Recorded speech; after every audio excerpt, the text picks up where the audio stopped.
I want you to listen to these words. Racism is not the greatest challenge currently facing African Australians, particularly South Sudanese. It is the sense of enjoying the freedom without acknowledging the responsibility that comes with it. Now, I've invited on the author of those words, Anyoun, originally from South Sudan. He's a construction worker and founder of a new African Australian Family and Youth Foundation. Jerry, it's a pleasure to catch up with you. First, what brought you to Australia? Thank you, Andrew. Great to have you. I came to Australia through my ex-partner. So that I came on a partner visa.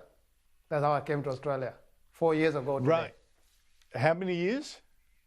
4 years. 4 years. Okay, mate. Yeah. Now, you've now set up this foundation. It hasn't taken you long to find your feet. What's the point of your foundation? The point, before I tell you the point of the foundation, I just want to explain a little bit. I came into Australia 4 years ago, and all the problem to do with South Sudanese teenagers getting to the street, causing havoc, being reported by the media, and then a community came up and showed like they're reacting. Community reaction, according to me, was like defending the unfortunate activities being done by our teenagers. But what I saw, which was more important to me, was us as a community elders taking up responsibility and find out where the problem is exactly. Before I go further, when we came to Australia, Australia found us as a South Sudanese refugee camp where we did not have any option. So Australia picked us up, gave us a second chance. When we are here, we seem to have lost sight of that chance.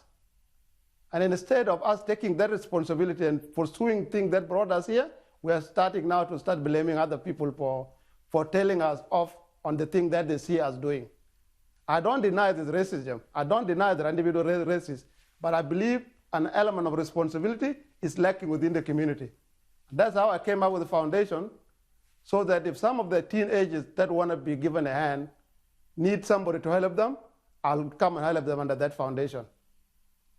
Yes, I think some of the media left sort of like making the South Sudanese, or anyone really, seen the victim of the society, because it feeds their narrative that there's some sort of revolution needed to fix it.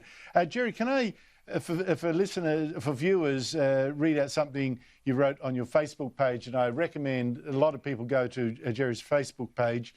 There's lots of really provoking stuff in here, really interesting. You wrote, "We cannot continue endlessly condemning and reminding countries of the historic failures without taking a minute to appreciate them for their historical successes." One of those successes was giving you're talking about fellow immigrants, a chance for a better life.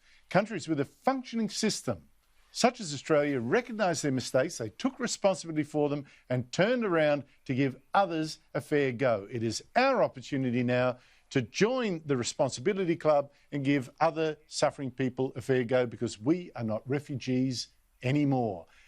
What sort of, your words go beyond a message, I think, to some immigrant so-called spokesman. It really is a message to anyone who's out there protesting and burning the Australian flag, isn't it? Please, this society has made mistakes, but it improves itself.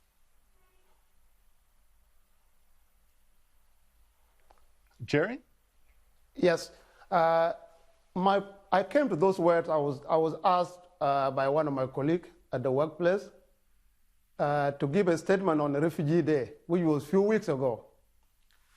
I was not in a position in the beginning to speak on Refugees Day because I did not want to put myself in the context of blaming others or maybe still calling myself a refugee.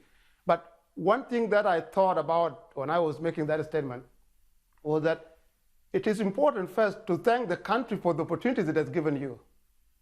At a personal level, there's no better place I would have been in than in Australia. The opportunities Australia allowed me to achieve, I couldn't have achieved them anywhere else. So Australia is a great country. And great countries don't come by not making mistakes. They make their mistakes. But you coming in as a refugee, given a chance to better your life, you shouldn't be focusing more on the mistakes that are still happening. You are a part and parcel of solution to those problems that you see. So take the ownership, appreciate the country, and take up the responsibility where you found it. Some people always come to me and they say, your statements are not sensitive to the indigenous people. And I told them, the only gift I can give as a South Sudanese, Black African in Australia, the only gift I can give to an Aboriginal person is to be a better person, me first. So those words came in to tell people who are still thinking that they are refugees, that no, you're not a refugee anymore. Australia is looking toward you for a solution of its problem. You are part and parcel of the solution, not a part and parcel of the problem. So stop complaining about them and take up your share of responsibility. That's how I got to those words. Jerry Anyoun, I noticed that your union, the CFMEU, I've been at loggerheads with them, but they're proud of you. They've backed your new foundation as well, and you know, all strength to your arm, mate. That is a voice I think we can really pay attention to, and I suspect a lot of people will be hearing more from you over the future. Thank you so much for coming in. You're welcome. Thank you for having me.